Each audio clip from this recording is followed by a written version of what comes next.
Hello, it's your boy Brendan back. I'm doing a little impromptu video here. Just gonna be talking to the camera straight as is. Um, Obviously about the new CS2 update. Um,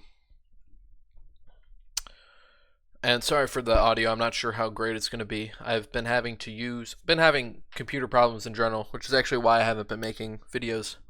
Because it's just been frustrating. But also my headset broke and I wasn't really sure how good the quality on this thing was going to be, and I didn't really want to figure it out. So, and also on top of the fact I just haven't wanted to upload too much stuff recently, but regardless, into the news of the day, the CS2 update that came out today that allows you to trade up coverts to a rare special item, so gloves or a knife. It's undeniably the biggest update to CS2 skins since its inception, all the way back in 2013, back when it was just CSGO. Um, in case you haven't heard, Valve dropped a new update. Among it was retake mode being added, which is who cares? Obviously that's good, but this is a much bigger thing. But they didn't even really add it into like their official like blog thing inside of the game. They just said retakes and more. But if you go into the actual patch notes, uh, it will say that they added knife trade ups. Um, and that means you can trade up from multiple reds to a knife from the collections that the selected reds are in. And you don't even need 10, you actually only need 5, which is crazy to me. Blows my mind. Regardless, this has caused knife prices to just absolutely plummet. Low tier reds, your Mac 10 Neon Riders, your MP9 fucking Starlight Protectors, skyrocketed because now they can be traded up to a knife. MP9 Starlight Protector Well Worn was less than a key in a case for, I mean, basically since it came out, and now it's about $40. So a pretty huge, 10x update. Um, and the community is understandably shaken up, not only due to just this complete radical change that happened just out of nowhere, but just the loss of money that a lot of people just had from their skins being devalued so much. And it leaves a lot of people asking one question, which is why? Now, as I said, Valve didn't advertise this update inside of its own blog post. Not really sure why, since they knew people were going to find out anyway. It's not like this was just going to like be snuck under the rug, like just sneakily. People were going to find out. So I'm not sure if they were trying to do any damage control by not talking about it initially, because, I mean, I feel like not talking about it up front and being kind of sneaky with it would actually cause more damage, but maybe that's not why they did. Maybe that's not why they didn't overtly talk about the update. Maybe I'm just looking too far into it. Not really sure. Uh, but I do not respect the lack of transparency with this update. On top of the fact that I don't really think the update is very good, or the decision to do this was very good. But we'll get into maybe why they made that decision in a minute. Um, Minutes after the update, the cheap reds skyrocketed, and obviously the knives, even though a lot of those knives that they were upgrading to weren't tradable, a lot of these guys have been offloading their knives for much cheaper than they normally would be, even down to over 50% or under 50% of their initial value before this update came out. I think Valve's goal with this update, and I pointed this out with a lot of the videos I made about their previous updates, is that they want to reduce the prices and provide incentives to use the Steam market over third-party sites. I talked about how with cases, with their trade thing, I think that was mainly intended to make most case sales go through the Steam market more than they already were. And lots of items, particularly knives and gloves, get so expensive that they actually go above the market cap in Steam, the Steam community market cap of $2,000 USD. But by making knives and gloves more plentiful and easier to acquire, they can force a lot more items to be sold onto the Steam market and actually gain a lot of money that way. So I think that's one reason why they're doing it. On top of that, Valve most likely didn't want their skin prices to be that high in the first place, with how many skins were reaching, those pretty high prices to where they were only really being sold on third-party sites. So I do think that's definitely a huge reason why they did this. All these factors will lead to lots of people exiting the CS trading and marketing and just CS scene in general, no doubt. And this whole mess isn't the fault of the third-party sites or of the third-party sites for breaking Valve's TOS or people trying to make money off of CS skins. It was natural because they have the community market, and you can buy real things like the Steam Deck and games, which can also be purchased with real money through Steam balance that you can get through selling your skin. So it's only natural that people make this money. It's natural that stuff like that would be happening. It is not their fault for this happening. It is, despite it being against Valve's TOS, it's not their fault. It is Valve's fault entirely for this whole situation. Valve had the opportunity to deal with cash trading and third-party sites almost a decade ago when the big gambling sites had all received their cease and desist from Valve. But Valve didn't really follow through with a lot of those cease and desists. A lot of those sites just, they kind of used it as like a scare tactic to hopefully get them as much off. And they did get a lot of those sites off that list off, but a lot of the sites, even some of the big offenders, like CSGO Roll, are still up and running today and run more or less the same type of game, with just a few extra loops, bells, and whistles, but more or less are running the same type of situation, gambling through the CSGO IP, Valve's own IP, using the Steam API, etc., etc.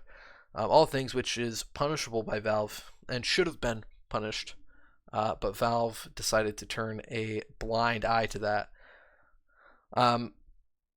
Why? Because it brought people to Counter-Strike. It's within Valve's TOS to ban people, accounts, or take action against companies, individuals, etc., organizations that use skins as, currency to trade for real life currency, RMT, real money trade, is supposedly strictly forbidden, but Valve let it slide. Why? Because it brought people to Counter-Strike. And why did Valve want these people in the Counter-Strike scene in the first place? Because it gives them money. I mean, I'm not going to lie. I would probably be doing the same thing if I could get away with it. As good as Valve has been able to kind of just slow or, quietly, it's not really even that quiet, benefit from these gambling and RMT practices inside of the CS community. In Valve-sponsored events, teams that participate have overtly obvious gambling, and cash trading site sponsors plastered all over their jersey, right on their boobs, dude. Like, oh, fucking CSGO Roll. Here, my name's fucking Giga Juicer. Like, what? And Valve's gonna sit here and act like they don't think that gambling has any reason to do with why Counter-Strike is successful, or the fact that you can sell money for real. You can sell skins for real money. It's just honestly crazy how long they've been able to get away with this just very obvious complacency with the breaking of their own TOS. And why do they even let it there in the first place? It's not like they need that much money. The overall money that Valve gets is huge in comparison to the huge amount of money that Valve already does get from CS in general. They own Steam. They get way more money from Steam from CS. Now, why don't they get rid of it? Because skins is kind of what saved Counter-Strike from certain death in the first place. When CSGO launched, it was a buggy mess. Maps launched with fog on them. It's not a bug, but it was a terrible decision, just like their decision they made with today's update. and the game played terribly. Player count numbers weren't exactly impressive, but what was the first boom in CSGO's player count since its launch? The Arms Deal update. And what happened? You want to take a guess at what happened during the Arms Deal update? They added weapon skins that were sellable on the community marketplace. Skins are kind of like the backbone of Counter-Strike, and is maybe the biggest reason of why Counter-Strike is still around to this day. Um, to mess with the skin market would be to mess with the very foundation of what is keeping Counter-Strike afloat, and Valve didn't want to mess with it unless they really, really had to. And I think in 2016, when they were handing out the cease and desist, that's when they first felt a real push to have to do something about the growing skins community, and all the controversies that came with it, all the bad stuff that was happening, because it really was just overtly, some of the biggest streamers were just overtly scamming people. It was completely unregulated gambling, let's be honest, and a lot of that still happens today, but due to a lot of those sites eventually being bullied into shutting down due to those cease and desists, people weren't exactly gung-ho about going, saying, oh, Valve, well, these sites didn't fucking close down, they're still up and running, or they re-popped up. They didn't really deal with it much after the fact. Not to say that no sites after that did get banned, plenty of did, but Valve definitely had a lot more power to go after these sites that they didn't decide to do, and that's what's really allowing most people to be able to cash out for real money, do the practice of RMT, which is banned on their TOS. And well, now I said they didn't want to do anything until they have to. It seems like they do, in their eyes at least. Nothing that I'm aware of, but I doubt Valve would rupture the community's trust like this if they felt like they didn't have to. Some unseen government policy changes might be happening behind the scenes that we aren't aware of. I'm not sure, but I doubt this was Valve's first option of what they wanted to do with Valve's, or with their own, CS2 skin market, as it is making a lot of money and is sure to not be making a lot of money in the near future due to the explosive changes that have been happening in the past few months. Everything kind of seems to be lining up now, especially with this knife trade. The Genesis terminal, these trade changes, and now the knife updates. A lot of this is seeming to be kind of an end, or like a very big hunkering down on the gambling case, RMT scene, and they've been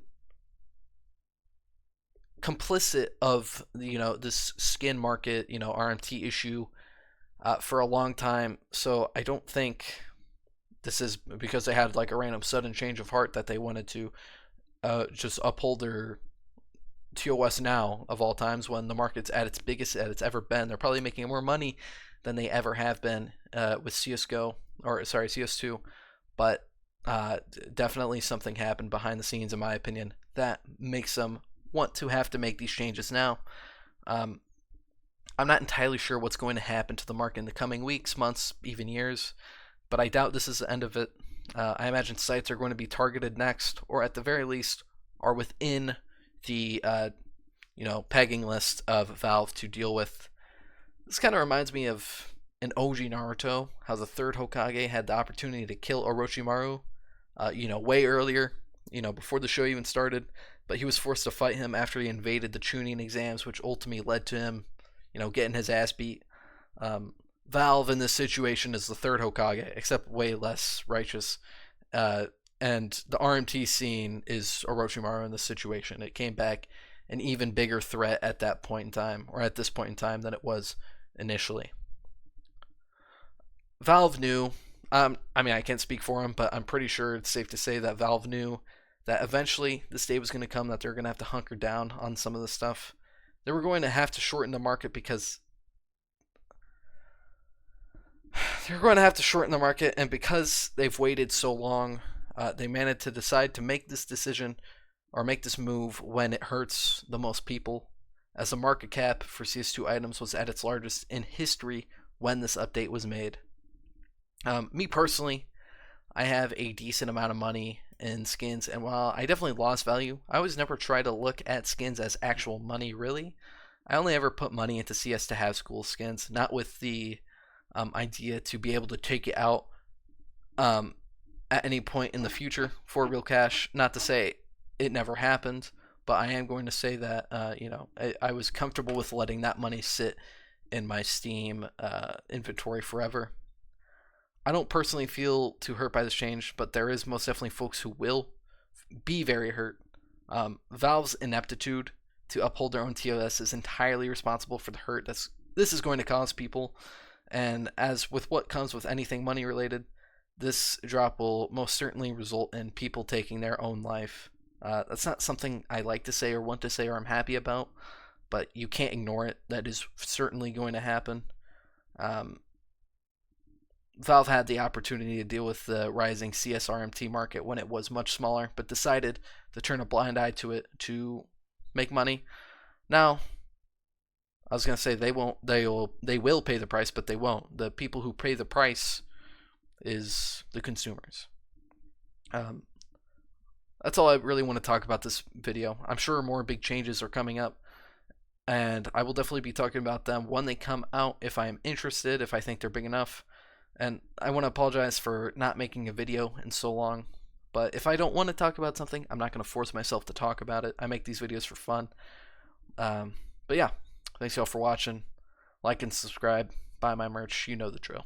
Later.